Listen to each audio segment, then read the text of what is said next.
شاء الله ولا حول ولا قوة إلا بالله العلي العظيم حسبنا الله ونعم الوكيل نعم المولى ونعم النصير أعوذ بالله السميع العليم من الشيطان اللعين الرجيم بسم الله الرحمن الرحيم الحمد لله الذي جازي كل صانع ورايش كل قانع وراحم كل ضارع ومنزل المنافع والكتاب الجامع بالنور الساطع وهو للدعوات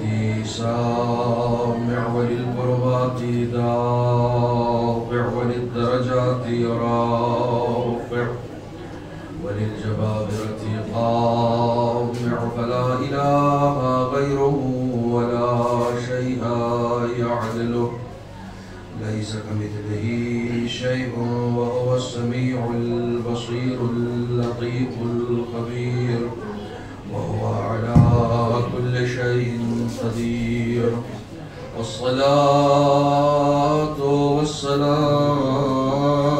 والسلام والتحية والإكرام على السيد الأنام الذي سمي في السماء أحمد وفي الأرض أبي القاسم محمد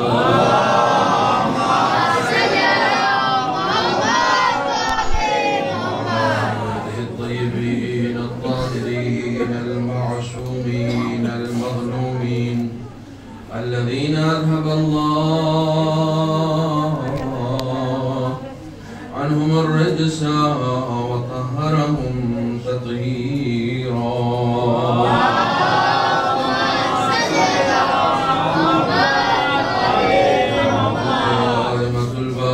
على أعدائهم وغاصب حقوقهم ومنكر فضائلهم أجمعين أما بعد وقد قال رسول الله صلى الله عليه وآله وسلم إن الله لا يغضب لغضب فاطمة ويرضى لرضاها صلوات الله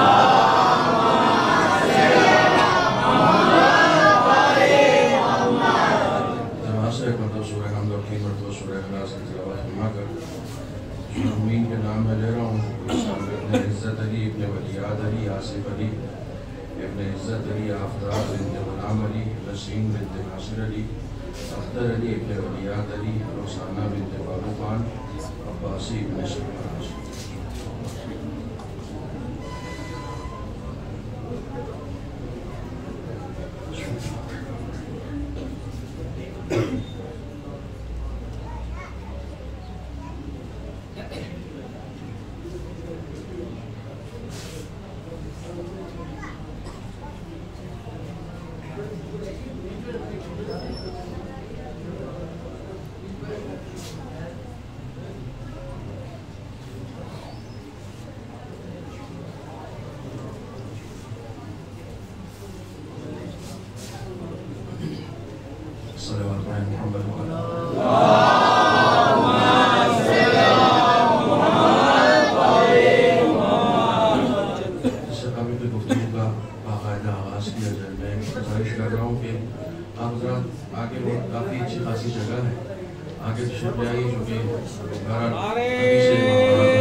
ملحوظات آپ کی خدمت میں پیش کروں۔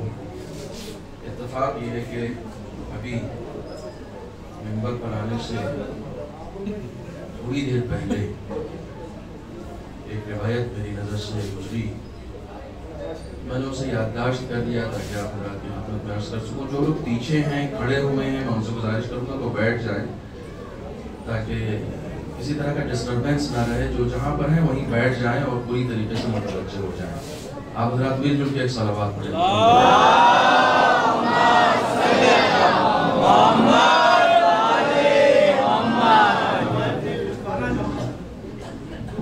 موقع اس لیے تھا اس روایت کو سنانے کا کیونکہ بظاہر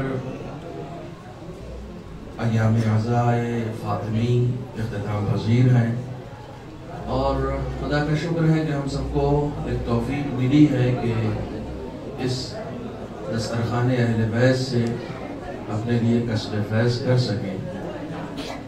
چنانچہ میں نے آج کی اس مجلس کے بالکل آغاز کے لیے سوچا کہ پہلے اس روایت کو سنا دوں اور اس کے بعد پھر اپنے معروضات کو آپ کی خدمت میں پیش کروں۔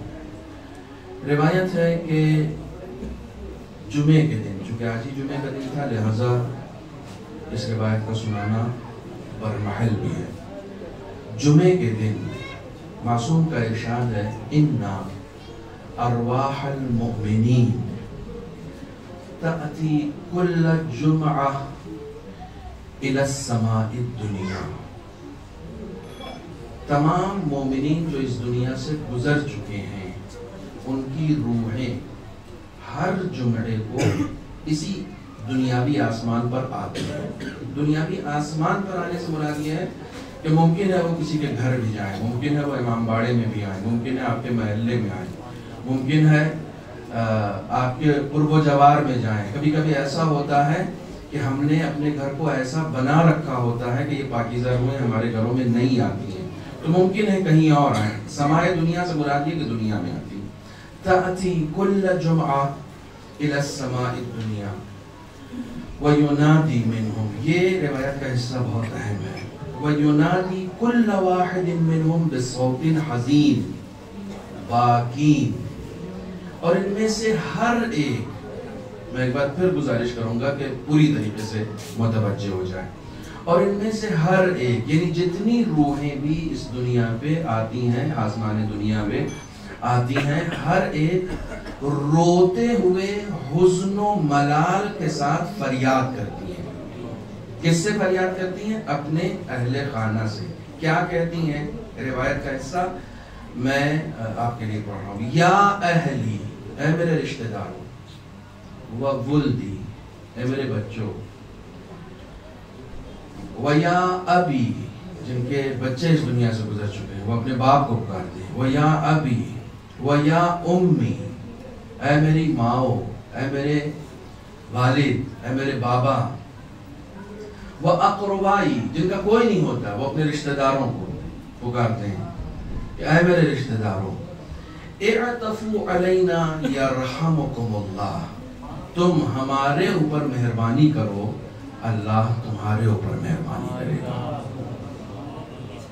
ہمارے اور آپ کے ہاتھ میں ابھی اپنے نامہ اعمال کو بہتر بنانے کا موقع ہے۔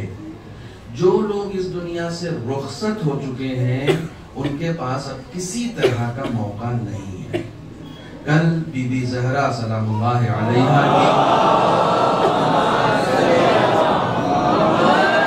کی شفاعت کے حوالے سے میں نے آپ کی خدمت میں معروضات پیش کیے۔ اب ان کے پاس سوائے آپ کے یعنی رشتہ داروں کے سوائے ان کے کوئی بھی نہیں ہے۔ ہمیں ہی ان کے اوپر رحم کرنا ہے، ہمیں ہی ان کے ساتھ مہربانیاں کرنا ہے۔ وہ روتے ہوئے حزن و ملال کے ساتھ ہمیں آواز دیتے ہیں۔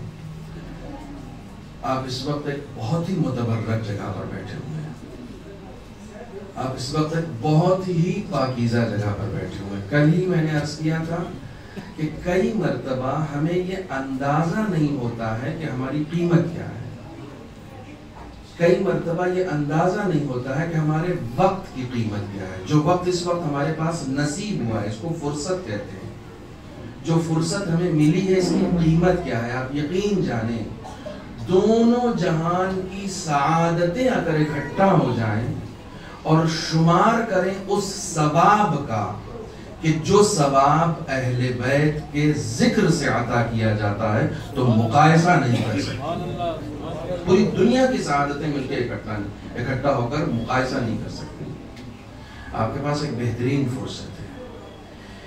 ایران میں اس وقت میں تھا، زیر تعلیم تھا، اس وقت ہمارے ایک استاد ہوا کرتے تھے، براہ راست انہوں نے نہیں پڑھایا ہے لیکن ان کی لکھی ہوئی کتابیں ہم لوگوں نے پڑھی تھی. نام ان کا تھا ہاشم رسولی محلاتی. امام خمینی کے زمانے میں تھے، بہت ایکٹیو تھے. ابھی 1 سال یا 1.5 سال پہلے ان کا انتقال ہوا ہے. خداوند عالم جوار معصومین میں انہیں جگہ عنایت. بہت ہی بابرکت شخصیت تھی، بڑی ہی باعرفان شخصیت تھی. تاریخ کے اوپر اچھا گہرا مطالعہ تھا. کافی ساری کتابیں لکھی ہیں آپ نے. ان کی کتابیں ہم لوگوں نے ابتدا میں پڑھی تھی. ہمارے استاد، میں نے کہا براہ راست استاد نہیں ہے لیکن کتاب کے لحاظ سے وہ ہمارے استاد تھے. لیکن جو ایک ہمارے استاد رہے انہوں نے نقل کیا اسے کہ ایران کے کسی ایک بہت ہی بڑے عارف نے، جس کا انہوں نے نام نہیں لیا، کئی مرتبہ دریافت کرنے کے باوجود انہوں نے ان کا نام نہیں لیا، شاید ان کو صیغہ راز میں ان کا نام رکھنا تھا. یہ اس وقت کی بات ہے جس وقت امام خمینی حیات تھے. یہ اس زمانے کی بات ہے. انہوں نے کہا کہ مجھ سے کسی عارف نے کہا میں صرف آپ کو یہ بتانا چاہتا ہوں کہ آپ کس قیمتی جگہ پر بیٹھے ہوئے ہیں. انہوں نے یہ کہا کہ مجھ سے ایک بزرگ عارف نے کہا ہے کہ ایران کے اوپر ایک بہت ہی سخت ترین دور آنے والا ہے، بہت ہی سخت ترین، بہت ہی مشکل گھڑی آنے والی ہے. اگر اس مشکل کو دور کرنا ہے تو 3 راہ حل ہے. خواتین سے میں دستبستہ گزارش کروں گا کہ وہ میری بات سنیں. اگر مجلس میں آئی ہیں تو یہاں پر گفتگو کو سنیں، اگر گفتگو کرنا ہے تو فرش کو چھوڑ دیں. 3 راہ حل ہے کہ جس کے ذریعے سے اس مشکل کو حل کیا جا سکتا ہے. پہلا ایک قربانی ہے، دوسری ایک دعا ہے جس کی تعلیم دی گئی تھی، تیسرا حل جو عارف نے بتایا تھا آقا ہاشم رسول محلاتی سے، حجت الاسلام والمسلمین آقا ہاشم رسولی محلاتی، ان سے بتایا تھا عارف نے کہ آپ جا کر امام خمینی سے کہہ دیجئے، چونکہ امام خمینی سے بھی ان کے تعلقات بہت اچھے تھے، تو ان سے آپ جا کر کہہ دیجئے کہ تیسرا حل یہ ہے کہ بی بی زہرا کی مجلس برپا کی جائے. اگر کسی ملک پر بھی مشکل آتی ہے، حالانکہ یہ بہت چھوٹی بات ہے، تو وہ ایک ذکر سے جو بی بی زہرا سے منسوب ہو جائے وہ مشکل رفع ہو جاتی ہے، وہ مشکل دور ہو جاتی ہے. میں انشاءاللہ ابتدا میں نے ہمیشہ عرض کیا ہے کہ فضائل وہ نہیں ہیں جو خطیب اپنی خطیبانہ سخن ترازی میں بیان کر جاتا ہے. فضائل صرف وہی ہیں جو اہل بیت نے بیان کی ہیں، بس صرف وہی. اور انشاءاللہ میں آپ کی خدمت میں بی بی زہرا کے فضائل کے چند نمونے امام جعفر صادق علیہ السلام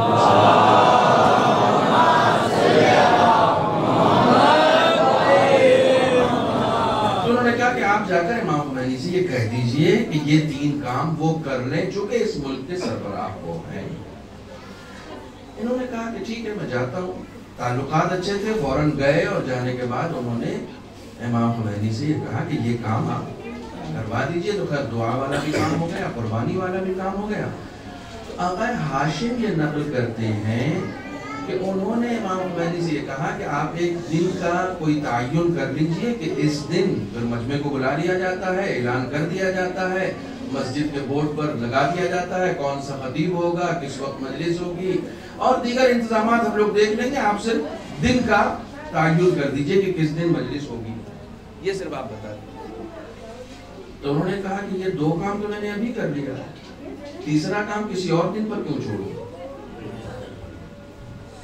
یہ جو آپ مجلس کی بات کر رہے ہیں یہ مجلس کسی اور دن پر کیوں، ابھی کیوں نہیں؟ کہا لوگوں کی ضرورت نہیں ہے، مجلس کی ضرورت ہے. لوگوں کی ضرورت نہیں ہے، مجلس کا حکم ہے نا. بی بی زہرا کا ذکر کرنے کی ضرورت ہے نا. ایک خطیب بیٹھا ہوا ہے، ایک سامع بیٹھا ہوا ہے. آپ یہ خبر لے کر آئے ہیں، آپ خطابت کیجئے، میں سامع کی حیثیت سے شرکت کرتا ہوں۔ آقا ہاشم رسولی محلاتی کہتے ہیں میں حیران ہو گیا ان کی اس فکر پر کہ جس کام کا حکم دیا گیا ہے اسے اس میں تاخیر نہیں ہونی چاہیے، اسے فوراً انجام کا بات جب آپ بھی کرتے رہیں گے، ابھی تو فی الحال کر لیں نا اس مجلس کو۔ کہتے ہیں کہ میں آمادگی کے ساتھ نہیں گیا تھا کہ میں مجلس پڑھوں گا، لیکن آقا غربی اصفہانی کے کچھ مصائب کے اشعار مجھے یاد تھے۔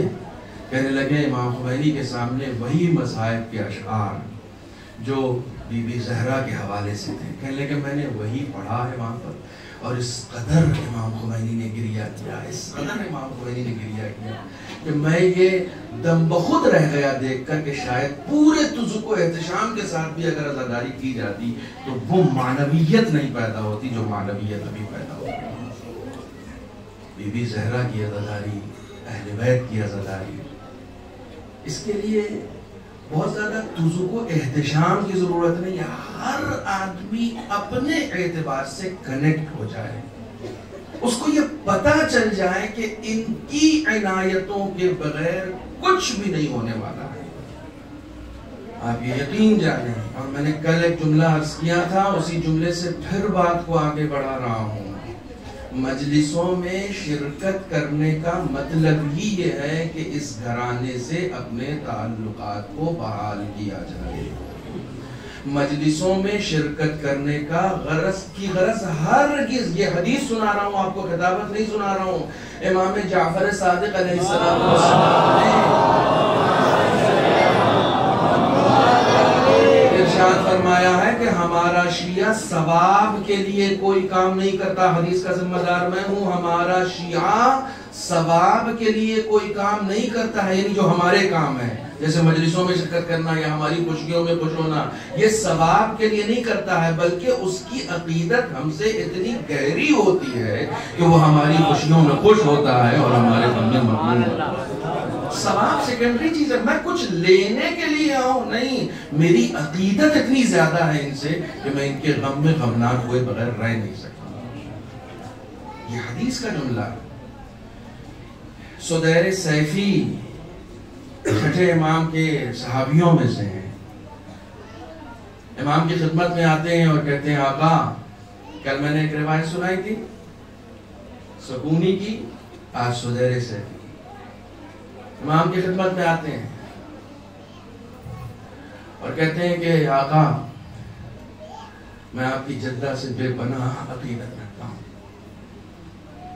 آپ یقین جانے بی بی زہرا کے فضائل پڑھنا بھی مشکل ہے، بی بی زہرا کے فضائل پڑھنا بھی مشکل ہے، میں بے پناہ عقیدت رکھتا ہوں۔ آپ ان کے بارے میں مجھے کچھ بتائیے، کسی بھی خطیب سے آپ فضیلت سن لیجیے، آپ کو وہ لطف نہیں آئے گا کہ آپ بی بی زہرا کے فضائل بیان کریں، آپ کو وہ لطف نہیں آ سکتا ہے جب تک کہ فضائل وہ بیان نہ کرے کہ جو وحی کی زبان بولتا ہو۔ جب وہ بیان کرے گا تو حقیقی معنوں میں فضیلت ہوگی۔ امام نے، اب آپ توجہ فرمائیے کہ یہ بات میں کیوں عرض کر رہا ہوں بار بار، آپ نے مجھے بلایا ہے بی بی زہرا کے فضائل سننے کے لیے۔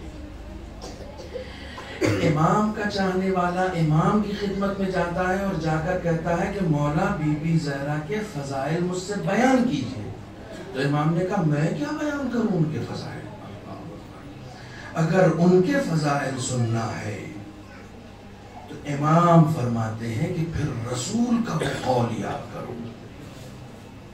امام کے پاس گیا تھا کہ آپ فضائل بیان کریں، امام نے کہا میں کیا بیان کروں ان کے فضائل؟ ان کے فضائل سننا ہے تو رسول کا وہ قول یاد کرو کہ جو آپ نے مسجد میں بیان کیا تھا۔ کیا بیان کیا تھا؟ اس کے بعد پوری روایت ہے کہ جو امام نے سدیر سیفی کے سامنے بیٹھ کر بیان کی ہے، امام فرماتے ہیں ان اللہ خلق نور فاطمہ قبل ان یخلق السماوات والارض۔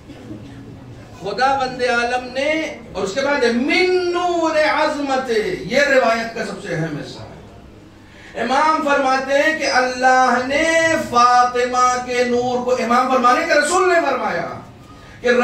فرمایا کہ اللہ نے فاطمہ کے نور کو اس وقت خلق کیا جب نہ زمین کو خلق کیا تھا نہ آسمان کو خلق کیا تھا، اور تم حیران ہو گئے کہ کس چیز سے اس نور کو خلق کیا ہے، یعنی جناب فاطمہ کے نور کو خدا نے کس چیز سے خلق کیا ہے؟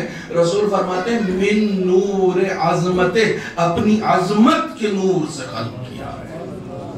فاطمہ کی عظمت کا اندازہ لگانا ہے، بی بی زہرا کی عظمت کا اندازہ لگانا ہے، جس کی تخلیق خدا کے نور عظمت سے ہوئی ہو، اس کی عظمت کا اندازہ لگانا۔ یہ جو قرآن میں ہے نا، اللہ نور السماوات والارض، خدا زمین و آسمان کا نور ہے۔ خدا کی قسم قرآن مجید کی اس آیے کریمہ کے مظہر تام کی حیثیت اگر کوئی ذات رکھتی ہے تو وہ جناب فاطمہ کی ذات ہے۔ زمین و آسمان کا نور جناب فاطمہ ہے، کیونکہ خدا بند عالم نے اپنے عظمت کے نور سے خلق کیا ہے۔ دوسرا حصہ اس روایت کا، یہ روایت بہت لمبی چوڑی ہے، میں پوری روایت نہیں پڑھوں گا۔ جس وقت رسول خطبہ دے رہے تھے اس وقت کسی نے زمین سے ہی بیٹھے پوچھ لیا تھا کہ یہ جو آپ فرما رہے ہیں کہ فاطمہ جو ہے وہ خدا نے اپنے عظمت کے نور سے خلق کیا ہے، تو یہ بتائیے کہ لیست ہے یا انسیہ، کیا یہ انسان نہیں ہے؟ جناب فاطمہ کے بارے میں کیا یہ انسان نہیں ہے؟ تو رسول اکرم نے کہا بل ہے حوراء انسیہ، یہ صرف انسان نہیں ہے بلکہ ملکوتی انسان ہے، یعنی انہیں صرف زمین کا بشر مت سمجھنا بلکہ یہ روحانی شخصیت ہے جو ملکوت اعلیٰ میں رہتی ہیں۔ بل ہے حوراء، حوراء کہتے ہیں عور کی جمع کو، حوراء انسیہ۔ اور اس کے بعد جو روایت کا بہت لطیف حصہ ہے اس حصے کو سنیے کہ جس میں روایت کا حصہ ہے کہ زمین و آسمان، اب دیکھیے رسول اکرم نے ایک طرف فرمایا کہ زمین اور آسمان کی خلقت سے پہلے خداوند عالم نے اپنی عظمت کے نور سے نور فاطمہ کو خلق کیا، ٹھیک ہے۔ روایت کہتی ہے کہ یہ زمین و آسمان خلق ہونے کے بعد اتنے ظلمانی تھے، اب یہ ظلمانی کی لفظ روایت کی ہے، اکثر لوگ سمجھ گئے، یعنی اتنے اندھکار میں تھے، سیاہ تھے زمین و آسمان، کسی کو کچھ نظر نہیں آتا تھا۔ شکت الملائکہ، اندھیرا اتنا زیادہ تھا کہ شکت الملائکۃ من الظلم، خداوند عالم سے ملائکہ نے جا کر، ملائکہ کی پوری جماعت نے جا کر خداوند عالم سے شکایت کی کہ معبود بہت اندھیرا ہے، ہم اس اندھیرے میں کیسے رہیں گے؟ زمین و آسمان خلق ہو چکے ہیں، معبود بہت اندھیرا ہے، ہم اس اندھیرے میں کیسے رہیں گے؟ ندا آئی، اے جبرائیل خذ من نور فاطمہ، نور فاطمہ کا صدقہ لے آؤ۔ خدا نے کہا ہے، خدا نے جبرائیل سے کہا خذ من نور فاطمہ، نور فاطمہ کا صدقہ لے آؤ، یہاں اندھیرا بہت ہے۔ اللہ اکبر، وضعہ فی قندیل، اسے قندیل میں رکھ دو، اس نور فاطمہ کو۔ نور فاطمہ کا جز، نور فاطمہ پورا نہیں، نور فاطمہ کا جز لے آؤ اور اسے قندیل میں رکھ دو۔ روایت کی لفظیں ہیں کہ جبرائیل نے جیسے ہی ایسا کیا اشرقت السماوات والارض، زمین و آسمان سارے کے سارے جگمگا اٹھے۔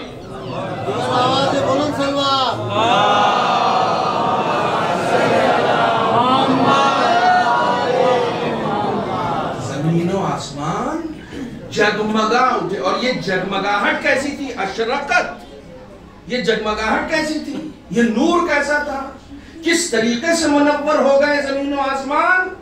کہ روایت کے جملے ہیں غشیت ابصار الملائکہ، ملائکہ کی آنکھیں جو ہیں، فرشتوں کی آنکھیں، ہم کہتے ہیں چکا چوندھ ہونے لگی اس نور کی چمک سے۔ اغشیت، چکا چوند ہونے لگی، اور اس کے بعد انہوں نے آواز دی الہنا وسیدنا ما هذا النور خرت الملائکۃ ساجدین، اے میرے معبود یہ کیسا نور ہے کہ سارے کے سارے ملائکہ کو سجدے میں ڈالے جا رہا ہے. یہ کیسا نور ہے کہ ہماری آنکھوں کو خیرہ کیے دے رہا ہے، ہماری آنکھیں چکا چوند ہوئی جا رہی ہیں، اور سب کے سب عظمت کے سجدے میں جھک گئے ہیں. نہیں، آپ نے توجہ نہیں کی، ابھی صرف نور آیا تھا، ملائکہ نے سجدہ کرنا شروع کر دیا، خدا نے سجدہ کرنے کے لیے کہا نہیں تھا.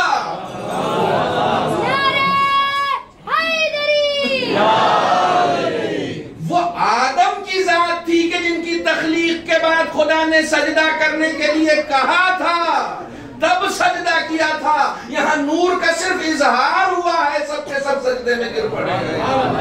صلوات پڑھے محمد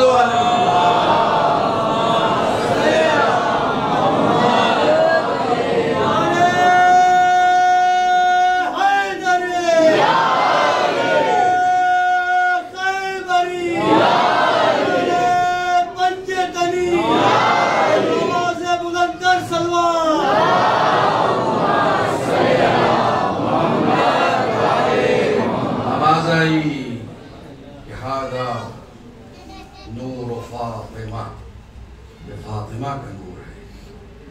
خلقتہ من عظمتی، جسے میں نے اپنی عظمت سے خلق کیا ہے.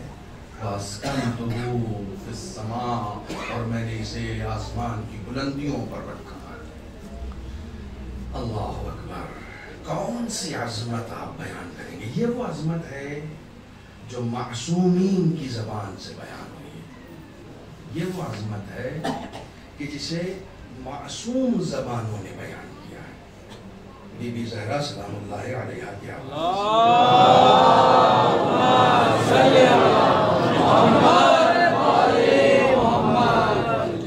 سب لوگ مل جل کے صلوات.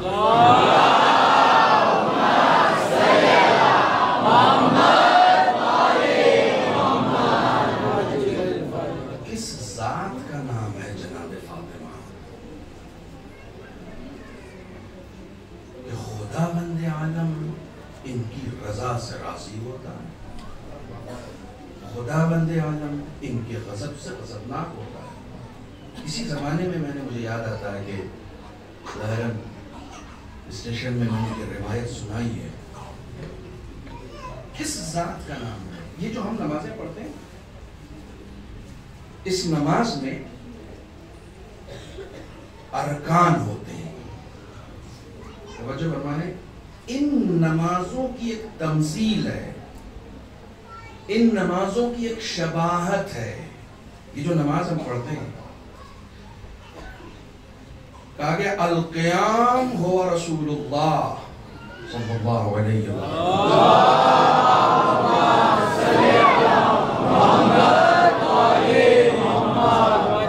یہ جو نماز میں تم قیام کرتے ہو نا، تو قیام سے مراد رسول اکرم ہے.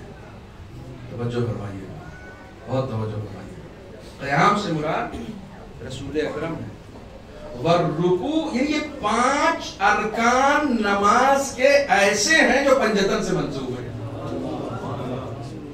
5 ارکان ایسے ہیں جو پنجتن سے منسوب ہیں.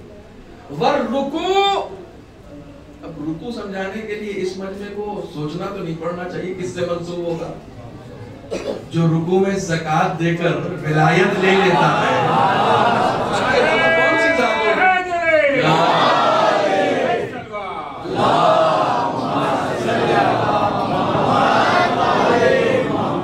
والرکوع هو امیر المؤمنین، رکوع منسوب ہے امیر المؤمنین سے. اللہ اکبر. میں ہمیشہ عرض کرتا ہوں کہ عبادتوں کی معراج ہی اہل بیت سے ہے.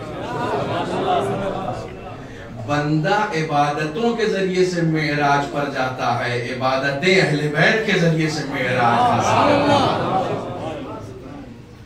والقعود، قعود کہتے ہیں بیٹھنے کو. لوگ سمجھتے ہیں بیٹھنے میں کیا کام ہے.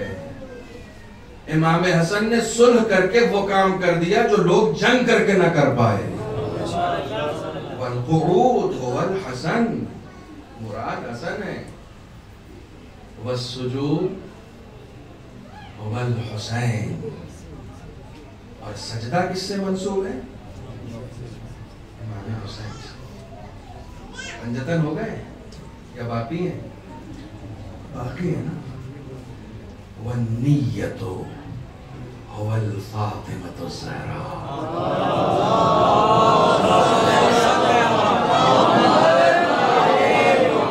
میری نماز کی نیت میں پردہ دار سیدہ علی کا تذکرہ حمد و ثنا میں رہتا ہے. حسین سجدوں کے اندر سلام میں عباس، حسین کا علی اکبر عزا میں رہتا ہے. اور محمد والے محمد صلی اللہ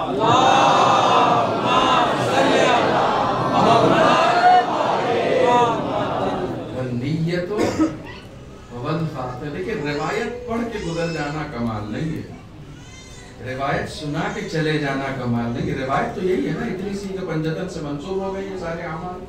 قیام رسول اللہ ہے، رکوع امیر المومنین ہے، قعود امام حسن ہے، سجدے سے مراد امام حسین ہے، اور نیت نہیں. جو ظرافت اس روایت میں ہے کہ قیام نظر آتا ہے، رکوع نظر آتا ہے، قعود نظر آتا ہے، سجدے نظر آتے ہیں. جو چیز پردے میں ہے اسے نیت کہتے ہیں.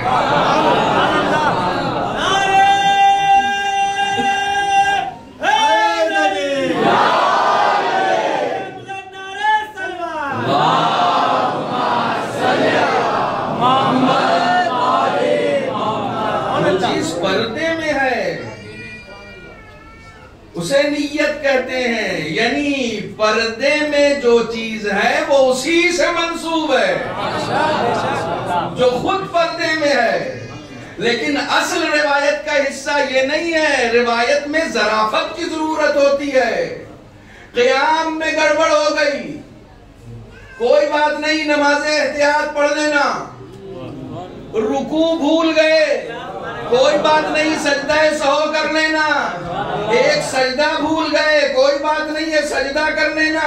یعنی ہر حالت ایسی ہے کہ اگر اس میں گڑبڑ ہو گئی تو ایسا نہیں ہے کہ نماز باطل ہو جائے گی، لیکن اگر نیت خراب ہو گئی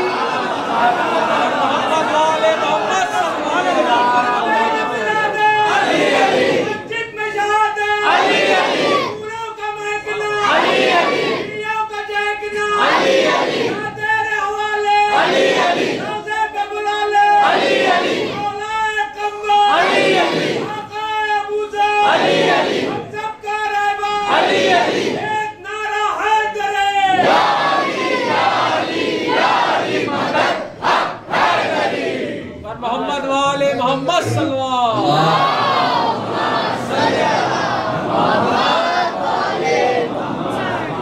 والنیت هو الفاطمة الزہرا. اگر یہاں تک آپ کو بات سمجھ میں آ گئی تو اب سمجھ میں آ جانا چاہیے کہ کیوں رسول اسلام نے کہا ان اللہ لیغضب لغضب فاطمہ. اللہ فاطمہ کے غضبناک ہونے سے غضبناک ہوتا ہے، ان کی رضا سے راضی ہوتا ہے. کیوں؟ اس لیے کہ اگر یہاں گڑبڑ ہو گئی تو تم اس امید میں مت رکھنا کہ رسول بخشوا دیں گے. رسول نہیں بخشوائیں گے اس کو جس سے فاطمہ غضبناک ہو جائے. کیسا جہاد کیا ہے جناب فاطمہ زہرا نے. میں ہمیشہ کہتا ہوں میں فضائل کے گوشے کے بعد پھر تعلیم کا حصہ بیان کرتا ہوں آپ کی زندگی. کیسا جہاد؟ آپ کیا سوچتے ہیں کہ یہ جو بی بی زہرا کا ذکر ہے، جو بی بی زہرا کا جہاد ہے، یہ آج تک زندہ اور تابندہ کیسے ہے؟ جس زمانے میں لوگ ہاتھوں پر آ کر خوف کے مارے بیعت کر رہے تھے، کسی میں بولنے کی جرأت نہیں تھی. جو خطبہ بی بی زہرا نے دیا ہے وہ ایکچول میں خطبہ نہیں ہے، وہ مدینے کے لوگوں کی غیرت کو للکارا ہے. تمہاری تلواریں کہاں چلی گئیں؟ تمہاری غیرت کو کیا ہو گیا؟ مدینے کے لوگوں کو باہر نکل کے للکارا ہے. میرے استاد کہتے ہیں کہ اگر یہ کام حضرت علی کرتے تو حضرت علی کو مار دیا جاتا اسی وقت، لیکن زہرا کی ہیبت ایسی تھی کہ دشمن جرأت نہیں کر سکا. یہ کام صرف زہرا کا تھا. علی کو خاموشی کا حکم تھا. علی اٹھتے تو لوگ کہتے دیکھو اپنی خلافت کے لیے اٹھے ہیں. روزانہ احد کے قبرستان میں جا کر گریا کرتی تھی.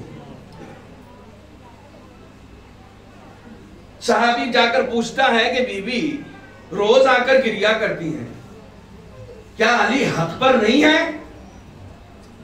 کہا علی حق پہ نہ ہوں گے تو کون ہوگا؟ تو کہا پھر اپنے حق کے لیے نکلتے کیوں نہیں؟ کہا امام کی مثال کعبے جیسی ہوتی ہے. کعبہ مومنوں کے گھر نہیں جاتا، مومنوں کو کعبے میں جانا پڑتا ہے. امام تھوڑی جائے گا کہ میرا حق واپس کرو. امام کی مثال کعبے جیسی ہوتی ہے. علی کی مثال کعبے جیسی ہے، تمہیں جانا پڑے گا. 18 سال کی زندگی، اور اس زندگی میں 75 دن کی روایت مانے یا 95 دن کی، لیکن ایک بات سرٹن ہے کہ صرف ایک دن زہرا مسکرائی ہے. صرف ایک دن، 75 دن ہو یا 95 دن ہو، رسول کی وفات کے بعد صرف ایک دن. آپ کو یہ جان کر حیرانی ہوگی کہ وہ دن ان کا آخری دن تھا. ایک بار رسول کا سر ان کی آغوش میں تھا تب مسکرائی تھی، اور اس کے بعد 95 دن تک، اس روایت کے مطابق 95 دن تک مسکرائی نہیں تھی. یعنی 3 مہینے سے زیادہ مسکرائی نہیں تھی. آخری دن مسکرائی. تذکرہ کروں گا اس کا مسائل کے بارے میں کہ وہ تبسم بھی کیوں تھا آپ کے لبوں پر. جو تعلیم ہے آپ کی وہ یہ ہے کہ جب جب حق کا انکار کیا جائے تب تب خاموش رہنا حرام ہے. نہیں میرا حق نہیں ہے، بی بی زہرا کا حق تھا. ہمارے ذہنوں میں یہ ڈال دیا گیا کہ بی بی زہرا صرف فدق کے لیے اٹھی تھی. فدق جیسی نہ جانے کتنی ملکیت انہوں نے خیرات میں بانٹ دی. آپ کو معرفت نہیں ہے بی بی کی. بی بی ولایت کے دفاع کے لیے کھڑی ہوئی تھی. اگر فدق کے لیے بھی کھڑی ہوئی تھی کہ کھڑی ہوئی تھی سرٹن ہے، میں یہ نہیں کہہ رہا ہوں کہ نہیں کھڑی ہوئی تھی، لیکن اصل مقصد دفاع ولایت علی ہے. بی بی کے کھڑے ہونے کا مقصد ولایت کا دفاع ہے. بی بی نے یہ بتایا ہے کہ اگر کوئی خاتون بھی ہے، کمزور ہے، ناتما ہے، تب بھی خاموش نہیں رہے گی. بہت بڑا میسج دیا ہے میں نے آپ کو. خاتون بھی ہے، کمزور بھی ہے، تب بھی خاموش نہیں رہے گی. یا ایھا الذین آمنوا اتقوا اللہ وقولوا قولا سدیدا. حق بات کرو. پچھلی بار جب میں حاضر ہوا تھا تو میں نے زبان کے حوالے سے چند معروضات آپ کی خدمت میں پیش کیے تھے. ہماری زبان چلتی ہی وہاں ہے جہاں چلنی نہیں چاہیے، اور ہم وہیں چپ رہتے ہیں جہاں ہمیں چپ نہیں رہنا چاہیے. کسی کی تذلیل کرنی ہو اتنی لمبی زبان ہو جائے گی کہ لوگ اوڑھ کے سو جائیں. ابھی کسی کو ذلیل کرنا ہو تو اتنی لمبی زبان ہو جائے گی کہ سردیوں میں شال کا کام کرے گی. اور کسی کے حق کا دفاع کرنا ہو تو ایسی کنجوس ہو جائے گی زبان کہ معلوم ہوگا کہ جیسے ان کے منہ میں زبان ہی نہیں ہے. کیونکہ کسی کی تذلیل نہیں کرنی ہے نا، کسی کو ذلیل نہیں کرنا ہے، کسی کو اس کا حق دلانا ہے. تو حق دلانے میں ہم چپ ہو جاتے ہیں. زبان کا وزن بہت کم ہوتا ہے. زبان کا پھر سے جملہ کہوں، زبان کا وزن بہت کم ہوتا ہے، لیکن بہت کم لوگ ہیں جو اس وزن کو برداشت کر پاتے ہیں۔ بہت کم لوگ ہیں جو اس وزن کو اٹھا پاتے ہیں۔ اس کا اٹھانا اتنا آسان نہیں ہے۔ رسول اکرم صلی اللہ علیہ وسلم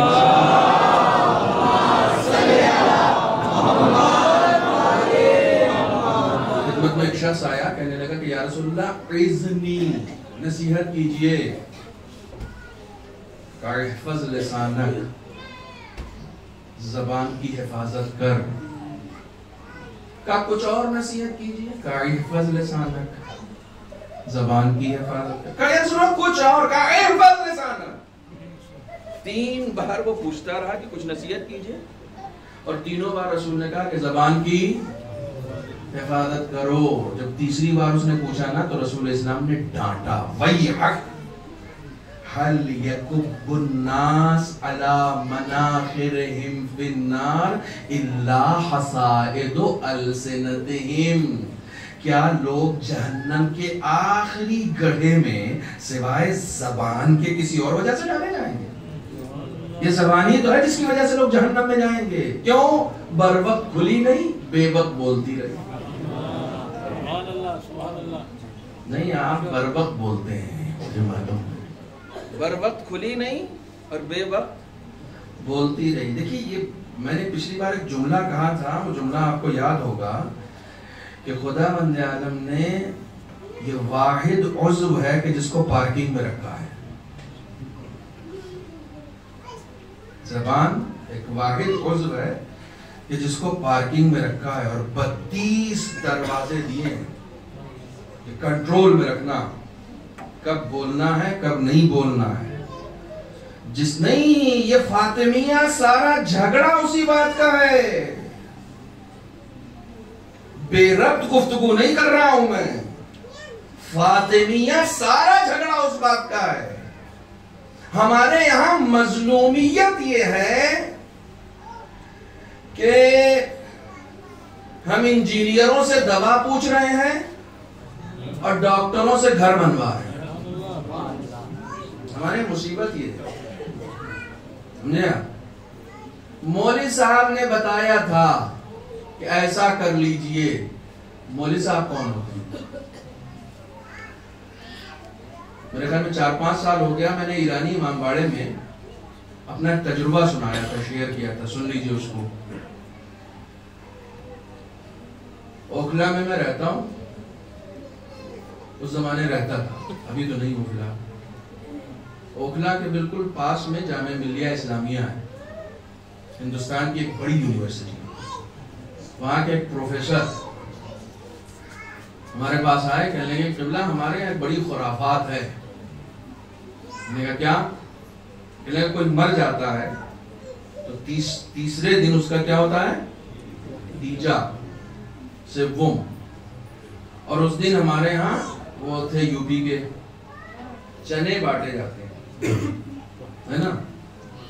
پتہ نہیں بھوپال میں ہے یہاں بھی ہے، ٹھیک ہے۔ تو چنے بانٹے جاتے ہیں، اور وہ جو ہے وہ دروازے پہ لے کے کھڑا ہو جاتا بانٹنے والا، وہ سب کو دیتا رہتا، وہ گرتے رہتے ہیں، بے حرمتی ہوتی رہتی ہے۔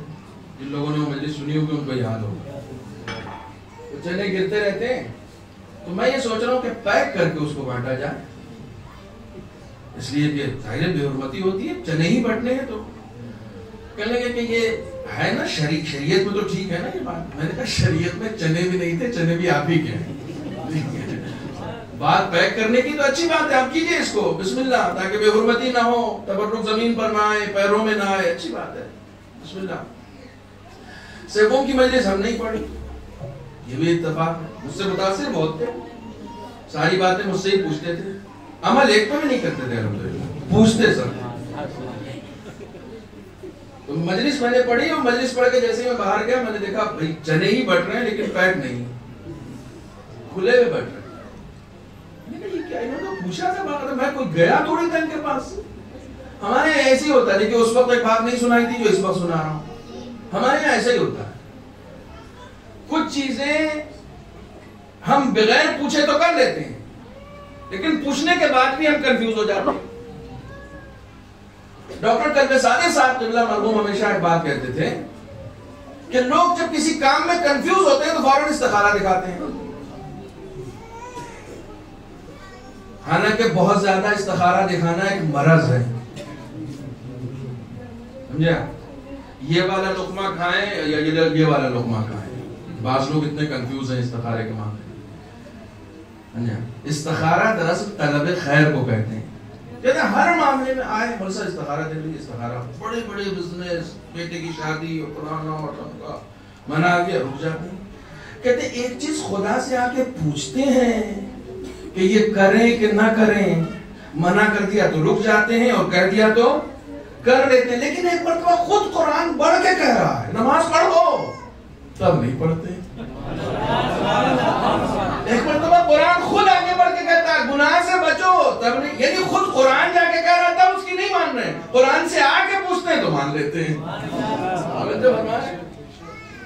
بہرحال اثر نہیں ہوا. وہ آ کے پوچھا بھی تھا انہوں نے لیکن اس کا بھی اثر نہیں ہوا. وہ مجھے ملے بھی نہیں اس وقت، ورنہ میں پوچھتا ان سے. 2-3 دن کے بعد ملے مجھے. میں نے کہا بھائی ڈاکٹر صاحب یہ کیا معاملہ تھا پروفیسر صاحب؟ آپ نے مجھ سے پوچھا بھی اور اس کے بعد کہہ لگا رہے قبلہ کیا بتاؤں. وہ میری ایک بہن لکھنؤ میں رہتی ہیں تو میں نے آپ سے پوچھنے کے بعد پھر ان کو بتایا کہ میں اس بار ایسا ایسا کرنے والا ہوں. تو انہوں نے کہا مولانا کو کیا پتا. نہیں ایسا ہم لوگ کیا نہیں ہوتا. یہ ہمارا معاملہ ہے. ہم اتنے مظلوم ہیں اس معاملے میں. ہم اتنے مظلوم. کسی کو کچھ نہیں کرنا ہوتا ہے نا، اب اس کو بھی بہت خاموشی سے سنیے گا اور بہت شور مچائیے گا اپنے اندر، باہر نہیں. کسی کو کچھ نہیں کرنا ہوتا ہے اور ایک مولوی صاحب بتا گئے کہ ایسا کرو تو وہ دوسرے مولوی صاحب سے کھود کے کسی طریقے سے ان کی بات کو کنڈم کروائے گا. یعنی ان کی بات کو اب ریجیکٹ کروا دیے بس، چونکہ مجھے یہ کرنا نہیں ہے، مجھے یہ نہیں کرنا. بس وہ کسی طریقے سے آئے اور انہوں نے کہا نہیں یوں معاملہ ہوگا تو یوں ہوگا تو یوں، وہ ختم. شریعت میں ہم ان سب چیزوں میں پھنسے ہوئے ہیں. ان سب چیزوں سے ذرا آگے بڑھیے. جرأت لے کر آئیے اپنے اندر، شہامت لے کر آئیے، دینداری لے کر آئیے. اور خدا کی قسم جتنا انسان کے اندر غیرت بڑھتی جائے گی اتنی زیادہ دینداری آتی جائے گی. دینی غیرت کی ضرورت ہے. دینی غیرت کی ضرورت ہے. سب سے بڑا مسئلہ ہمارے معاشرے میں یہ ہو گیا ہے، سب سے بڑا مسئلہ یہ ہو گیا کہ جو لوگ جس چیز کے ایکسپرٹ نہیں ہیں وہ اسی چیز کا مشورہ دیتے ہیں، وہ اسی چیز میں پیش رہتے ہیں. سمجھا؟ ہندوستان کے وقف معاملات کے ادھیکش تیاگی جی بنائے جاتے ہیں. اندر سے تو وہ تیاگی ہی تھا. آپ کیا سمجھ رہے ہیں وہ آج تیاگی ہوا؟ نہیں، وہ پہلے سے تیاگی تھا. اب تک بھیس بدل کے رہتا تھا. آپ کے اندر اتنی بینائی ہونی چاہیے کہ رضوی کو تیاگی سے الگ کر سکیں. آپ کے اندر اتنی شہامت ہونی چاہیے، آپ کے اندر اتنی صلاحیت ہونی چاہیے کہ آپ پہچان سکیں کہ باہر سے کون رضوی ہے اور اندر سے کون تیاگی ہے. آپ کے اندر یہ قوت ہونی چاہیے. بچپنے سے مجلس میں شرکت کرنے کے بعد بھی اگر آپ تیاگی اور رضوی کو نہ پہچان سکے تو اس کا مطلب صرف شرکت ہو رہی ہے، بیداری نہیں آ رہی ہے. صلوات پڑھیں محمد و آل محمد.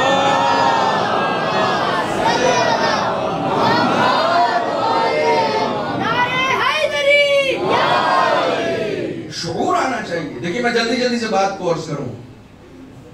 حق بیانی، یہ جو آیت کریمہ میں نے بھی آپ کے سامنے پڑھی ہے، امام سید سجاد علیہ الصلوۃ والسلام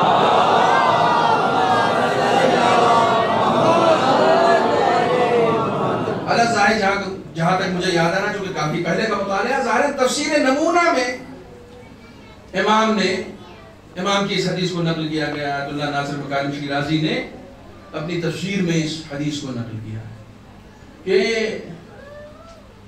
روزانہ جب صبح انسان بیدار ہوتا ہے تو اس کے اعضاء و جوارح سے زبان جو ہے وہ سوال کرتی ہے کیف اصبحتم، کیسی صبح ہوئی. یعنی جب ہم اٹھتے ہیں نا تو ہمارا بچہ سلام کرے اس سے پہلے ہماری زبان جو ہے وہ ہم سے پوچھتی ہے یہاں بھائی آج کی صبح کیسی رہی؟ تو امام کا ارشاد ہے یہ ہوا میں بات نہیں ہو رہی ہے. چوتھے امام نے فرمایا کہ اعضاء و جوارح مل کے کہتے ہیں بخیر ان ترکتنا، ہم خیریت سے ہیں اگر تم خیریت سے رہنے دو. زبان سے کہتے ہیں کہ ہاں ٹھیک ہے ہم تو ٹھیک ہیں لیکن تم ذرا خیریت سے تو رہنے دو نا. انما نعاقب بک ونصاب بک، اعضاء و جوارح کہتے ہیں ہم تک جتنی چوٹ پہنچتی ہے وہ تمہاری وجہ سے پہنچتی ہے، اور جتنا ثواب ہمارے مقدر میں آتا ہے وہ بھی تمہاری وجہ سے آتا ہے. ایک زبان، خدا کی قسم دیکھیں میں خود زبان کا ایک زبان کا استعمال اگر انسان سیکھ جائے تو معاشرے میں تبدیلی آ جائے. ایک زبان پر کنٹرول کرنا اور ایک زبان کو استعمال کرنا اگر انسان سیکھ جائے تو سارے مسائل حل ہو جائیں، سارے مسائل حل ہو جائیں. میں اس وقت بہت ڈیٹیل میں نہیں جاؤں گا، چند موٹی موٹی باتیں صرف آپ کی خدمت میں عرض کرنا. بہت سارے مسائل قوم کے حل ہو جائیں گے اگر ہم وہاں چپ رہیں جہاں ہمیں چپ رہنا چاہیے. سبحان اللہ. بہت سارے مسائل قوم کے حل ہو جائیں گے اگر ہم بول پڑیں وہاں پر جہاں پر ہمیں بولنا واجب. میں نے کسی زمانے میں آیت اللہ جوادی آملی کا یہ جملہ آپ کے سامنے کہا تھا کہ آیت اللہ جوادی آملی فرماتے ہیں کہ اسلام میں دو لفظوں کی کوئی جگہ نہیں ہے، ایک ہم سے کیا مطلب اور ایک تم سے کیا مطلب. ان دو لفظوں کی اسلام میں کوئی جگہ نہیں ہے. آپ کے تمام معاملات میں مجھ سے مطلب ہے، میرے تمام معاملات میں آپ سے مطلب ہے. خدا آپ سب کو اس منحوس کورونا بیماری سے محفوظ رکھے اور جلد سے جلد اس دنیا سے اس بیماری کا خاتمہ کرے. میں بالکل لیٹسٹ مثال دوں، ماسک نہیں پہننے پہ گورنمنٹ چالان کیوں کاٹ رہی ہے؟ کبھی غور کیا؟ بھائی میں نہیں پہنوں گا میں بیمار پڑوں گا، آپ سے کیا مطلب؟ میں نہیں پہن رہا ہوں نا. دیکھیے علی بھائی پہنے میں ٹھیک ہے، ہم لوگ اس کو شک کی نگاہ سے دیکھتے ہیں جو پہنے ہوا ہے. بھئی تو انہوں نے اپنی سیفٹی کے لیے پہنا، میں خود پہن کے آیا تھا. جب میں آپ سے دور ہوا ہوں ڈسٹینسنگ ہو گئی تو پھر میں نے ہوتا رہا ٹھیک ہے پہننا چاہیے. لیکن گورنمنٹ چالان کیوں کاٹ رہی ہے؟ بھئی میں نے نہیں پہنا ہے، نہیں پہنوں گا، میں بیمار پڑوں گا، آپ سے کیا مطلب؟ تو گورنمنٹ یہ سمجھاتی نہیں، آپ نہیں پہنیں گے اور ممکن ہے کہ آپ کو بیماری ہو تو آپ کی بیماری سرایت کرے گی نا. توجہ نہیں کی ہم نے؟ آپ کی بیماری دور تک جائے گی نا. تو کہیں ایسا نہ ہو کہ آپ کی وجہ سے کوئی اور بیمار پڑ جائے. تو اس لیے ہم نے آپ کا چالان کاٹ دیا تاکہ آپ سے دوسرے لوگ محفوظ رہ سکیں. شریعت میں اسی کو امر بالمعروف اور نہی عن المنکر کہا جاتا ہے. پتہ نہیں میری بات کہاں تک پہنچی اور کہاں تک نہیں پہنچی. شریعت میں اسی کو امر بالمعروف. بھائی اگر کسی نے کسی کو ٹوکا ہے تو وہ یہ نہیں کہہ سکتا کہ آپ سے کیا مطلب. جیسے جسم کی بیماری ایک دوسرے میں سرایت کرتی ہے ویسے ہی روحانی بیماریاں بھی ایک دوسرے میں سرایت کرتی ہیں. صرف نزلہ یا بخار تھوڑی سرایت کرتا ہے، کئی مرتبہ غیبت سے پورا معاشرہ بیمار پڑ جاتا ہے. غیبت ہو رہی ہے تو غیبت ہونے سے صرف بولنے والا بیمار نہیں ہے بلکہ جتنا بیمار بولنے والا ہے اتنا ہی بیمار سننے والا بھی ہے. صلوات پڑھیں محمد و آل محمد.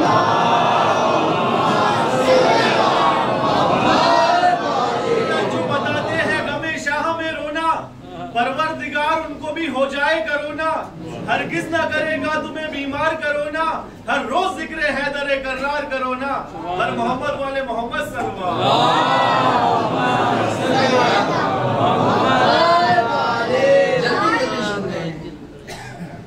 بنیادی بات یہ ہے کہ جب کہیں پر بھی آپ کو یہ لگتا ہے کہ حق ضائع ہو رہا ہے، حق سے مراد ضروری نہیں کہ نہیں دین کا حق ضائع ہو رہا ہے اور صاحب اسلام پامال، نا نا نا نا نا. ایک چھوٹے سے بچے کا بھی حق ضائع ہو رہا ہے نا تو چپ مت بیٹھنا، چپ مت بیٹھنا.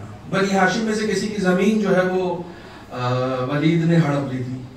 ولید امیر تھا, مدینے کا حاکم تھا, کسی کی زمین ہڑپ لی. امام حسین نے پیغام کہلوایا زمین واپس کر دو. پہلی مرتبہ امام حسین نے میسج دلوایا زمین واپس کر دو. اس نے سنی انسنی کر دی.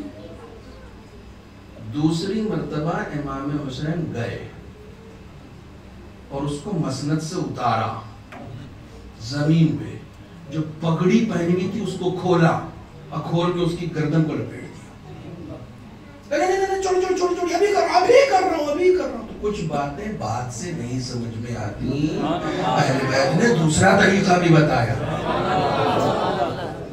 اس وقت مروان نے کہا تھا خدا کی قسم ما رأیت جرأت احد کجرأت الحسین علی الامیر. خدا کی قسم آج تک میں نے ایسی جرأت کسی کی نہیں دیکھی جیسی جرأت حسین نے امیر کے سامنے دکھائی. حق نہیں ضائع کرنا کسی کا بھی حق ضائع کرو گے تو اہل بیت سب سے پہلے آئیں گے. اہل بیت سب سے پہلے آئیں گے. کس کی گردن دبوچیں گے؟ جو مظلوم ہے اس کی نہیں, جو ظالم ہے. مظلوم ہونے سے کبھی مت ڈرنا, ظالم ہونے سے ڈرنا. خطیب اعظم مولانا غلام عسکری صاحب قبلہ تابہ سرا خدا کروٹ کروٹ جنت نصیب کرے, کہنے لگے ہم مظلوم ہیں, مجبور نہیں ہیں. مظلوم ہونا عیب تھوڑی ہے, ظالم ہونا عیب ہے. ظالم ہونا عیب ہے. گردن اس کی مروڑی جائے گی جو ظالم ہے. ظالم بہت دن تک نہیں بچ سکتا ہے. کائنات کے سارے ظالموں کو یہ سمجھا دیجئے کہ بہت دن تک وہ بچ نہیں سکیں گے. ایک لیمٹ ہے, ظلم کی ایک لیمٹ ہوتی ہے, اور جیسے ہی وہ لیمٹ کراس ہوتی ہے نا ظالم کی گردن پکڑی جاتی ہے. پوری تاریخ اٹھا کر دیکھ لیں آپ. خدا کی قسم میں بہت ساری چیزیں کوٹیشن لے کر آیا تھا لیکن وقت میرے پاس نہیں ہے کہ میں سب سناؤں. رسول خدا غضباً شدیدہ بعض مواقع پر عثمان ابن مظعون کی تعریف کی گئی ہے نہج البلاغہ میں. اب اس سے کم ہو سکتا, اس سے زیادہ کچھ ہو سکتا ہے کہ ایک ایسا صحابی جس کی نہج البلاغہ میں تعریف کی گئی ہے. مومن تھے لیکن کسی زمانے میں, رسول کے زمانے میں کسی نے رسول سے کہہ دیا کہ عثمان ابن مظعون اپنے گھر میں بیٹھ گئے ہیں, لوگوں سے ملتے نہیں ہیں, بس عبادت میں لگے ہوئے ہیں.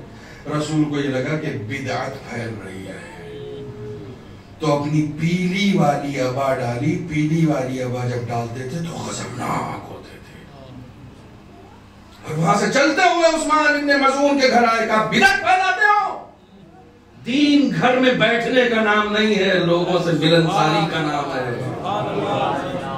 برداشت نہیں کرتے تھے کوئی بھی حق کہیں پر بھی ضائع کیا جائے. دین کا حق ضائع کیا جائے, لوگوں کا حق ضائع کیا جائے, کسی کا بھی حق ضائع کیا جائے. اہل بیت کبھی خاموش نہیں بیٹھے. بولو لیکن بولنے سے پہلے ایک بات ضرور تول لینا کہ بولنے کا حق تم کو ہے یا نہیں ہے.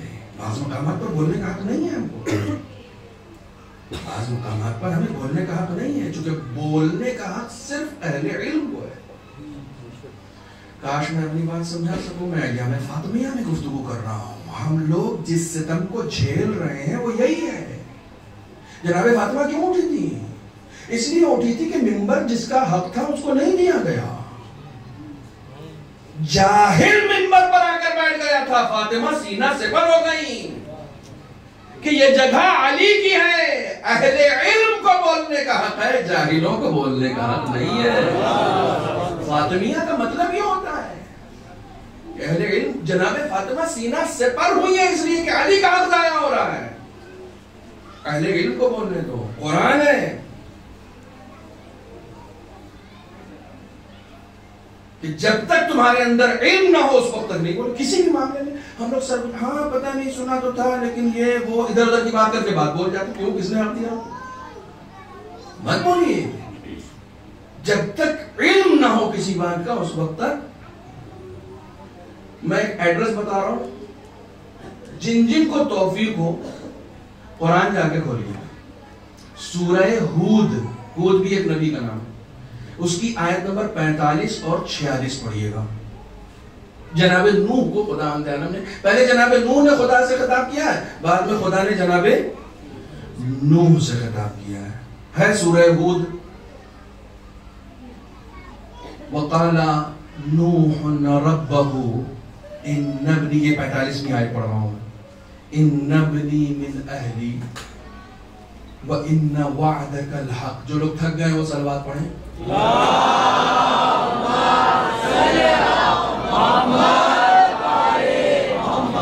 نوح نے، معلوم میں یہ کہہ کے آپ کی تھکن اتارتا ہوں، نوح نے اپنے پروردگار سے کہا کہ معبود تیرا وعدہ سچا ہے، میرا بیٹا میرا اہل ہے۔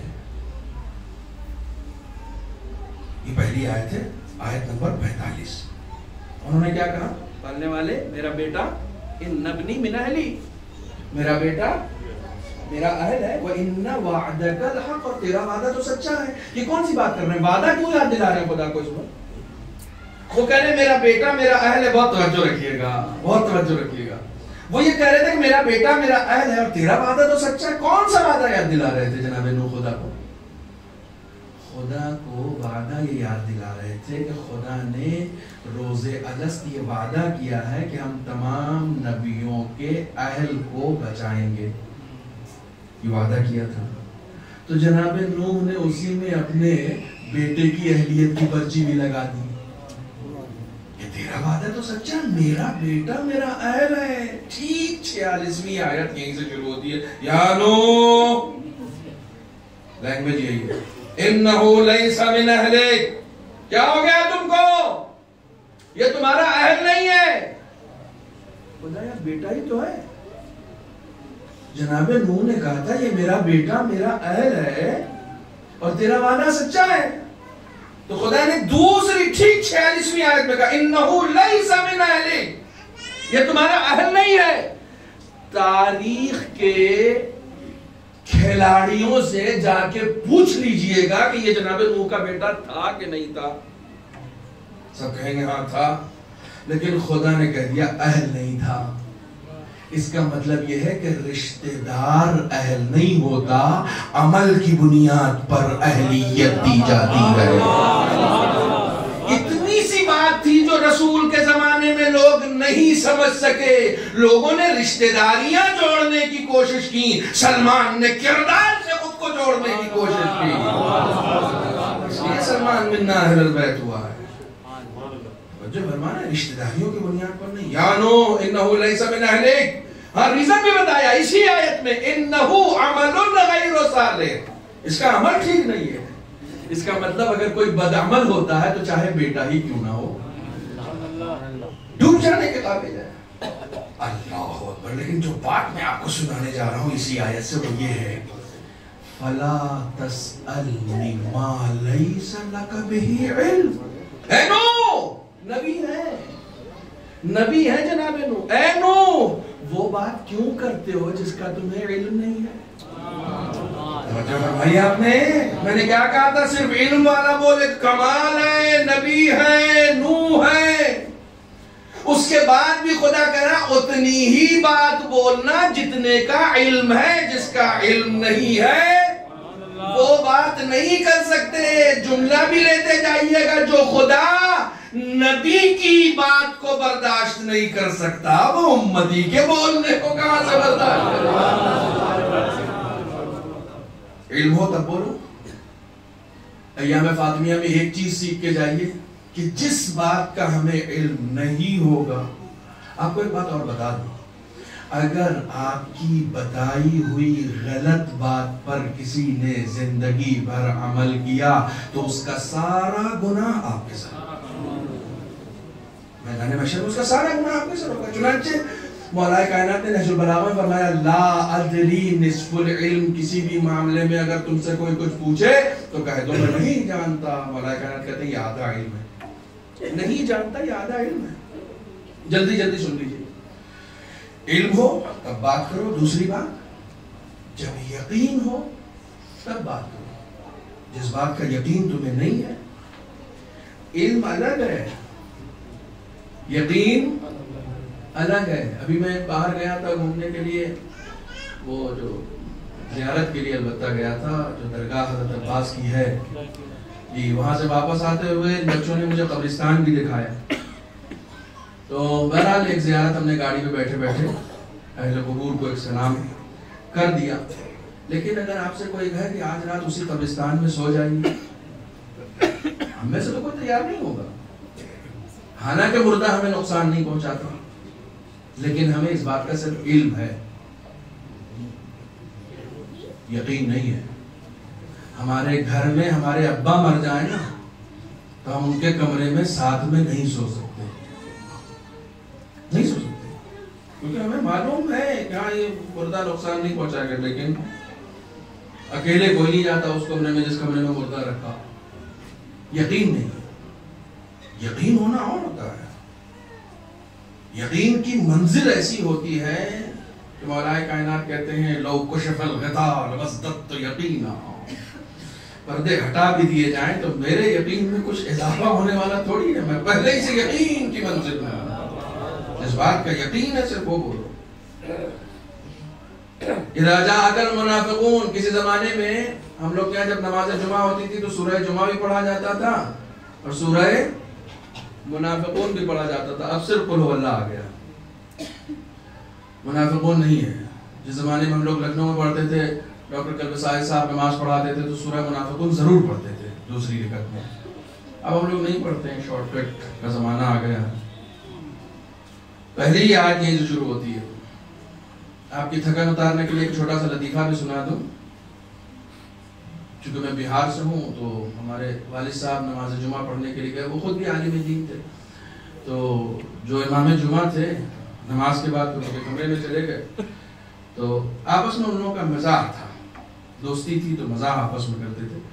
تو ناشتہ آیا تو ناشتے میں اتفاق سے ایک ہی انڈا 2 ٹکڑے کر کے آیا.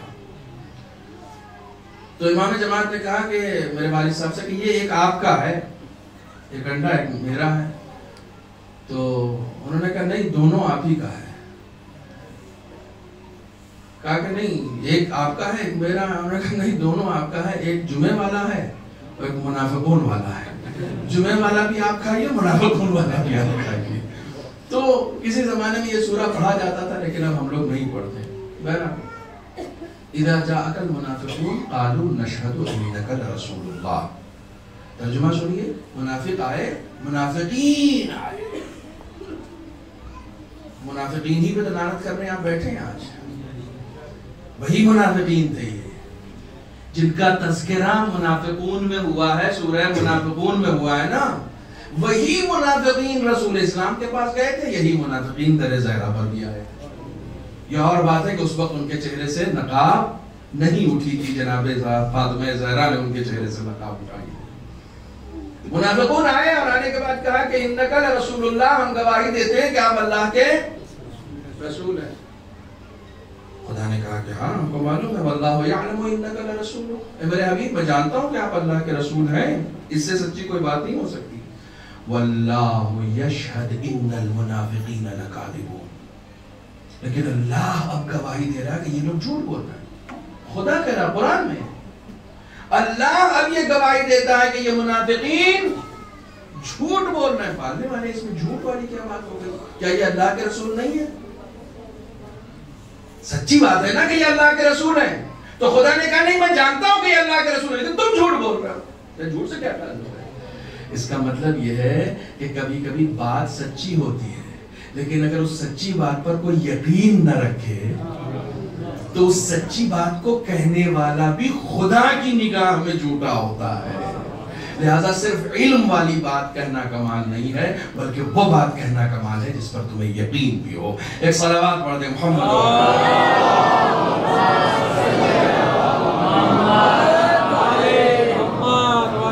چونکہ یہ آخری مجلس ہے لہذا میں زیادہ وقت تھوڑا سا وقت بی بی زہرا کے تذکرے کو دینا چاہتا ہوں. دفاع حق کے لیے نکلی تھی. خدا کی قسم جو کام جناب فاطمہ زہرا نے کیا ہے وہ صرف وہی کر سکتی ہے، ان کے علاوہ کوئی کر نہیں سکتا. کل میں نے ایک روایت بہار الانوار کی سنائی آپ کی خدمت میں. اس سے پہلے میں ہمیشہ ایک بات عرض کرتا ہوں اور اس بات کو آپ ذہن نشین کر لیجئے کہ ایام فاطمیہ، یہ میری اپنی طالب علمانہ بہرحال بات ہے کہ ایام فاطمیہ جناب فاطمہ زہرا سے کہیں زیادہ مولا کائنات کے لیے دردآور ہے، کہیں زیادہ، کیونکہ آخری دن جس وقت جناب فاطمہ، آخری دن تھا، میں نے کہا تھا نا آخری دن تھا جس دن آپ مسکرائی تھی، اور اس دن اسما کہتی ہے، بعض لوگ ہم سے پوچھتے ہیں کس وقت شہادت کا وقت کیا تھا، مغرب کے بعد، مغرب کے بعد، عشاء سے پہلے یہ آپ کی شہادت کا وقت ہے۔ لیکن جس دن 75 دن ہو یا 95 دن ہو، جس دن آپ کی شہادت ہوگی اس دن عام طور پر آپ نے دیکھا ہوگا یہ اپنے گھروں میں، اگر کسی کے گھر میں کوئی بیمار ہوتا ہے نا تو جس دن اس کی موت ہوتی ہے اس دن وہ بڑا حشاش بشاش اور ایسا لگتا ہے کہ جیسے صحت پا گیا ہو۔ یہ بات بہت سارے لوگوں کے تجربے میں ہوگی، خاص طور سے مومنین کے یہاں ایسا ہوتا ہے، بڑا حشاش بشاش، یعنی لوگ یہ سمجھنے لگتے ہیں کہ جیسے خود میرے والد صاحب کے ساتھ ایسا ہوا، میں یہ سمجھنے لگا کہ شاید اب بولنے لگیں گے، چونکہ کوما میں چلے گئے تھے اور بات کرنے کی کوشش کر رہے تھے، تو ہم لوگ پورے گھر والوں کو یہ لگ رہا تھا کہ شاید آج یہ اب روح بصیحت ہے، اور اسی دن ان کا انتقال ہو گیا۔ یہ ہوتا ہے، یعنی بی بی زہرا اس بیماری کے عالم میں، اس کرب کے عالم میں، اس درد کے عالم میں انہوں نے جھاڑو اٹھایا، پورے گھر کو خود صاف کیا ہے۔ لیکن آیت اللہ مجتہدی تہرانی یہی مسائل پڑھ رہے تھے کہ بی بی نے جھاڑو اٹھایا ہے تو ایک ہاتھ سے جھاڑو دے رہی تھی، دوسرا ہاتھ پھر بھی پہلو پر تھا، پورا گھر صاف کیا ہے، اور اس طریقے سے کہ اسما کو یہ محسوس ہونے لگا کہ جیسے بی بی روح بصحت ہو گئی ہوں۔ کہا ماشاءاللہ بی بی، ایسا لگتا ہے کہ خدا نے آپ کو شفا عطا کر دی ہے۔ کہا نہیں اسما، ایسا نہیں ہے، میں آج آخری دن اپنے بچوں کا کام خود کر کے جانا چاہتی ہوں، میں اپنے بچوں کے لیے کھانا بنا کے جانا چاہتی ہوں، میں اپنے بچوں، جناب زینب کو کنگھی کی ہے، جناب زینب کو کنگھی کی ہے۔ میرے استاد پڑھ رہے تھے کہ جناب زینب کو کنگھی کی تو ان کو بھی معلوم ہے کہ بی بی کو ہاتھ اٹھانے میں کتنی اذیت ہوتی تھی، تو کہا کہ یہ بات کہیں نہ کہیں زینب بھی محسوس کرتی تھی، زینب نے سر جھکا دیا تھا تاکہ آسانی سے بی بی کنگھی کر سکے۔ اپنے بچوں کے کپڑے دھوئے ہیں، گھر صاف کیا ہے، یہ آخری دن ہے۔ جزاکم ربکم، جزاکم ربکم۔ میں پھر سے گزارش کر رہا ہوں، آپ بی بی زہرا کی مجلس میں بیٹھے ہوئے ہیں، چونکہ یہ عمل میں خود کرتا ہوں، آج میری نیت بھی یہ تھی کہ میں ایک عمل بھی آپ کی خدمت میں بتاؤں گا۔ کل میں نے ایک عمل بتایا تھا بی بی زہرا کے حوالے سے، بلکہ آپ دو لمحہ لگے گا، آپ سن لیجئے۔ ایک نماز ہے، مفاتیح الجنان میں بھی آئی ہے، اس نماز کا نام ہے نماز استغاثہ، نماز استغاثہ حضرت زہرا، یعنی جب انسان ہر جگہ سے نا امید ہو جائے تو بی بی زہرا سے استغاثہ کرے، بی بی زہرا سے توسل کرے، 2 رکعت نماز سے زیادہ نہیں، نارمل نماز صبح کی طرح جو آپ پڑھتے ہیں 2 رکعت نماز پڑھیے، وہ جو آخری مرتبہ نماز کے بعد آپ اللہ اکبر کہتے ہیں نا 3 مرتبہ اللہ اکبر کہیے، اور اس کے بعد بغیر زانو تبدیل کیے تسبیحات حضرت زہرا، تسبیحات حضرت زہرا پڑھنے کے بعد سجدے میں سر لے کر جائیے، 100 مرتبہ کہیے یا مولاتی یا فاطمہ اغیثینی، اے میری مولا، اے بی بی زہرا ہماری امداد کو پہنچیے، 100 مرتبہ۔ اس کے بعد دایاں رخسار سجدے میں رکھیے، 100 مرتبہ یہی کہیے، پھر بایاں رخسار، پھر 100 مرتبہ یہی، پھر سجدے میں جا کر پیشانی سجدے میں سر رکھ کر 110 مرتبہ، 3 مرتبہ 100 ہے، 1 مرتبہ 110 ہے، آخری مرتبہ، اور اس کے بعد اپنی دعا کو طلب کیجیے۔ اگر ممکن ہو تو آسمان کے نیچے یہ عمل کیجیے، ممکن نہیں ہو تو کہیں بھی کر سکتے ہیں، مجرب ہے، آزمایا ہوا ہے، شیخ عباس قمی نے بھی اس کو اپنی مفاتیح میں جگہ دی ہے، تمام علماء نے نقل کیا ہے۔ آپ سب توسل کے لیے بیٹھے ہوئے ہیں، آپ سب اپنا رشتہ بیوی سے مضبوط کرنے کے لیے بیٹھے ہوئے ہیں، اور میرا اپنا ذاتی تجربہ یہ ہے، میں اپنا ذاتی تجربہ آپ کی خدمت میں بتا رہا ہوں، میرا اپنا ذاتی تجربہ یہ ہے کہ اگر بیوی کے غم میں آنکھوں سے آنسو آ جائیں تو اس وقت ان سے توسل کر کے جو بھی آپ طلب کریں گے وہ بیوی آپ کو ضرور ادا کرے۔ بیوی کا غم اس سے کہیں زیادہ ہے جتنا آپ سوچ سکتے ہیں۔ میں جس زمانے میں قم کی سرزمین میں تھا، اس زمانے میں میرے استاد نے مجھے بتایا کہ ایک عرب تھا جس نے اپنے گھر پہ محرم جیسے ہی شروع ہوا تو ایک عرب نے اپنے گھر پہ مجلس رکھی، اور جو عشرہ ہوتا ہے مسلسل ایک عشرہ ہوتا ہے، وہ عشرے کے لیے باقاعدہ ذاکر کو بلایا اور اس کے بعد مجلسیں وہاں شروع ہوئی۔ تو کہتے ہیں وہ عرب جو تھا، جو بانی مجلس تھا، جو میزبان تھا، محرم کی بات ہو رہی، ایام عزائے حسینی، خطیب کے پاس گیا، کہنے لگا کہ حضور یہ مجھے معلوم ہے کہ ایام عزائے حسینی ہے، لیکن شروع کے 2-3 دن آپ بی بی زہرا کے مسائل پڑھیے گا۔ تو خطیب نے کہا کہ بی بی زہرا کے لیے تو ہم لوگوں نے خاص طور پر ایام فاطمیہ کو منعقد کیا ہی ہے، اس میں تو ہوتے ہی مسائل۔ کہا نہیں، بس یہ میری التجا ہے کہ بی بی زہرا کے مسائل 2-3 دن آپ شروع میں، اس کے بعد جب شہادت کے ایام آئیں گے، 5 محرم کے بعد سے جو ہے وہ آپ جو ہے وہ مثال کے طور پر 4 محرم کے بعد سے آپ کربلا کے مسائل پڑھیے گا، لیکن شروع کے 3 دن آپ کم سے کم بی بی زہرا۔ ظاہر خطیب تھے، انہوں نے کہا کہ اہل بیت کا ہی ذکر کرنا ہے، وہ مان گئے، انہوں نے 3 دن تک بی بی زہرا کا ذکر کیا۔ ایام عزا گزر گئے، 10 محرم گزر گئی، 11 محرم کو دوپہر میں اس عرب نے اپنے گھر پہ دعوت کی۔ جتنے لوگ اس مجلس میں شرکت کرنے والے تھے، نوحہ خان، انجمنے، ذاکر، جو لوگ محنت کرتے تھے، تبرک تقسیم کرتے تھے، جس نے بھی پارٹیسپیٹ کیا تھا ان کے یہاں عزاداری میں، تو جو ذاکر بلائے گئے تھے وہ میزبان کے پاس ہی بیٹھے ہوئے تھے۔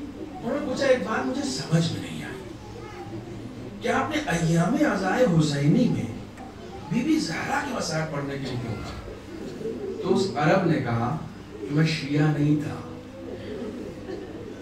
میں دبئی سے تعلق رکھتا ہوں، میں اہل سنت میں سے تھا۔ یہ کہانی بہت لمبی ہے لیکن میں مختصر کر کے آپ کو سنا دیتا ہوں۔ انہوں نے کہا کہ میری جب شادی ہوئی، مجھے کچھ پتا بھی نہیں تھا شیعت کے بارے میں کہ شیعت کیا ہوتی ہے، یہ ہے فاطمیہ، شیعت کیا ہوتی ہے۔ میری شادی ہوئی، اللہ نے مجھے بہت ہی خوبصورت سی بیٹی دی، اور میں اس بیٹی سے اتنا مانوس تھا کہ میں جب کبھی آفس میں جاتا تھا تو 2-3 بار وہاں سے فون کرتا تھا، اور فون کر کے جب وہ بولنا شروع ہوئی تھی تو اس سے 2-3 بار میں بات ضرور کرتا تھا، اتنا زیادہ مانوس تھا۔ کہتے ہیں کہ ایک دن اچانک میری بیوی کا آفس میں فون آیا کہ بیٹی کو آخری بار دیکھنا ہے تو جلدی سے آ جائیے۔ لیکن میں دوڑا آیا، میں کس حال میں اپنے گھر پہنچا ہوں میں جانتا ہوں۔ کہ تو افتہ خیزہ کسی طریقے سے میں اپنے آپ کو گھر پہنچا تو معلوم ہے میری بیٹی نے کوئی سکہ نکل لیا جو حیرت میں بس ہوا۔ اب اس سے سانس نہیں لی جا رہی، کہنے کہ تہران لے کر گیا، اور اس وقت کے جو ظاہر سی بات ہے کہ کافی 20 سال 25 سال پرانی بات ہے کہ اس وقت جو ہے وہ جتنے بھی ڈیولپمنٹ ہو چکے تھے، انہوں نے دیکھتے ہی کہہ دیا، ایکس رے کرتے ہی کہہ دیا کہ نہیں، یہ یہاں پر قابل عمل نہیں ہے، اس کا نہ آپریشن کر سکتے ہیں، نہ کچھ کر سکتے ہیں، ہمارے پاس اتنی ٹیکنالوجی نہیں ہے، یہ صرف ایک ہی جگہ ہے پیرس میں، وہاں اس کا علاج ہو سکتا ہے۔ پیسے والا تھا، فوراً پیرس لے کر گیا اپنی بیٹی کو، اور وہاں پر جو ڈاکٹر تھا اس نے جب اس بیٹی کا معائنہ کیا ہے تو اس نے اس سے ایک بات کہی کہ دیکھیے، ہم اگر آپریشن کریں گے تو 2 چیزیں ہوں گی، یا تو آپ کی بیٹی بچے گی نہیں، یا اگر بچ بھی گئی تو زندگی بھر بولے گی نہیں۔ یہ 2 صورت ہے، اس کے علاوہ تیسری صورت کوئی ہے ہی نہیں، یا بچے گی نہیں یا بچ گئی تو زندگی بھر بولے گی نہیں۔ تو کہنے لگے کہ جب ڈاکٹر نے مجھ سے کہا کہ یا بچے گی نہیں یا بولے گی نہیں تو میرے لیے یہ دونوں صورت ناقابل برداشت، شیعہ نہیں ہے۔ کہا کہ میں